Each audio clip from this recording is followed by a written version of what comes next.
In this tutorial, we will cover how to set up repeating sections in Excel and PowerPoint. Repeating sections is a key feature included in the Excel to Word document automation add-in. This tutorial assumes that you are familiar with how to link and update content using the add-in. We'll walk through the two workflows, the initial one-time setup and the ongoing updates you can make anytime after that. Let's start with the one-time setup. First, prepare your Excel data table and name it. Then submit the content to PowerPoint. Then in PowerPoint, design your template slide or slides and link shapes to Excel items. Once the links are in place, designate the slide or slides as a repeating section.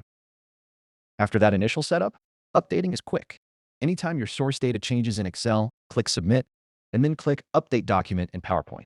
The template slide is copied for each row in the Excel table, and linked content in PowerPoint refreshes automatically. I'll start out by showing you how to set up this basic text product catalog. I'll first demonstrate the end result. After the Excel table and PowerPoint template slides are set up, you submit content from your Excel table.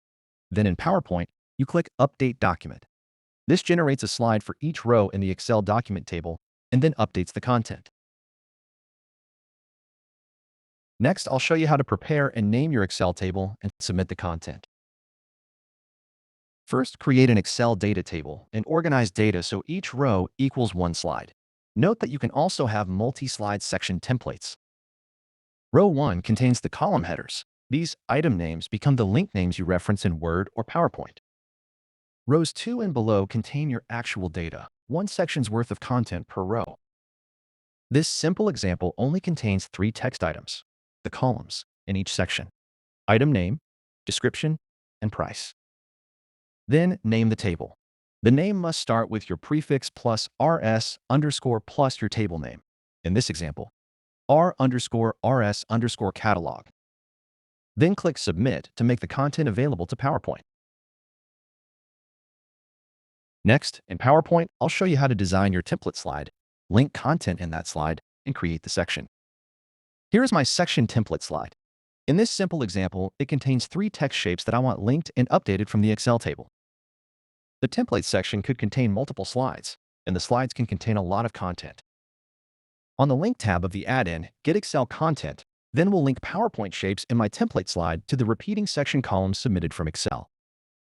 The names of the repeating section items from the Excel table are derived from the repeating section table name plus underscore plus the column name. In this example, the table name is r underscore rs underscore catalog. I want this shape to be updated with the product name, which is named item name. I select that column name from the dropdown and click Add or Update Link. This links the shape to the first column in the Excel table. I'll also link description and then also price. You can also link content to items not in repeating section tables. For example, I could add a link for something like customer name, which is the same for all section copies. Now that I'm done designing my section template, I'll create the repeating section. I'll select my template slide. I'll then choose the section from the Select Repeating Section dropdown and click Create Section. The slide is marked as a repeating section and associated with the selected Excel table. If you're going to have multiple slides in your section template, indicate the number of slides here. For example, if you were going to create a report that summarizes the status of all of your customers, you could have an overview slide, a detail slide, and a financial slide for each customer, and you would enter a 3 here. Reset Sections removes any copies of the slide templates. Do this before making edits to your template slides so you don't inadvertently modify the copies. Now that our repeating section is set up, we can update the content at any time. We simply click Submit in Excel, then Update in PowerPoint. The add-in deletes any prior section slide copies, makes new copies of the slide templates, one for each row, and it updates the content. I'll then add 30 rows of new data. For example, you could import new data for the next catalog. You can also sort, filter, and use the Auto Hide Rows feature. Then Submit. Then Update. We can see the 30 slides have been updated.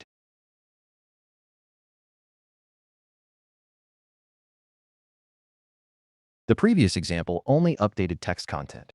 Repeating sections can also update images and tables in PowerPoint. This example contains data for 3 sections, but has 6 items for each section. To show you the end result, I'll submit from Excel and then update in PowerPoint. We can see that it updates 2 text items, 3 images, and a table on each of the 3 slides. Next, I'll explain how to set up each of the content types. The content type is indicated by a label directly above the column. These are the 7 valid content type labels. The first 2 columns are text. Text is the default content format. If there is no label, then the content type is text. Text can appear anywhere in your Word document and can be formatted any way you want. The next column is HTML content, which only works in Word and will not work in PowerPoint. The next 3 columns are 3 different methods of updating images. The first is an in-cell image, meaning that you place the image within the cell. You can also use Excel's image formula to make the image appear from a URL. Then second, image URL inserts the image directly into your Word or PowerPoint document. The URL must be publicly accessible. It avoids large transfers from Excel. The third, image name, contains the name of an image in Excel. For example, this cylinder image is named R_cylinder, which matches the shape name in the column. Table content type transfers a named range or data table and inserts it into the PowerPoint document. For example, this range is named R_CYL range. In this example, the ranges are formatted as flex tables, so they have similar formatting appearance in Word and PowerPoint as they do in Excel. The type label of the last column is ignore. It will not be transferred to PowerPoint. Ignore columns can be used for reference or calculations. I then submit the content to PowerPoint.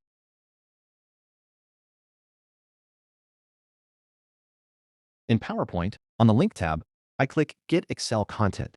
Then I will link the items. I'll link the section number to this text shape.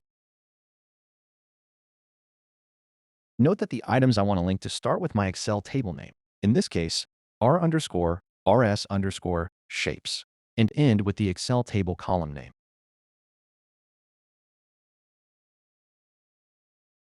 Next, I'll link the shape name to this text shape.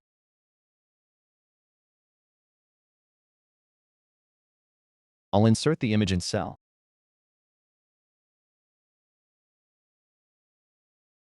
and place it here.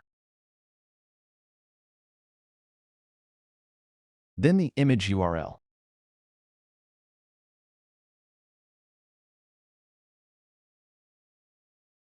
And the image name.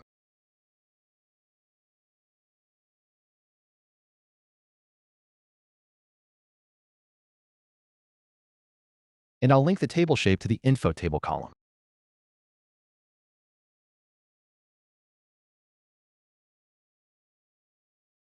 I'll click List All Linked Shapes to ensure my shapes are linked to repeating section items. And they are. Now my items are all linked, I will next make the slide a repeating section template. I'll click Create Section.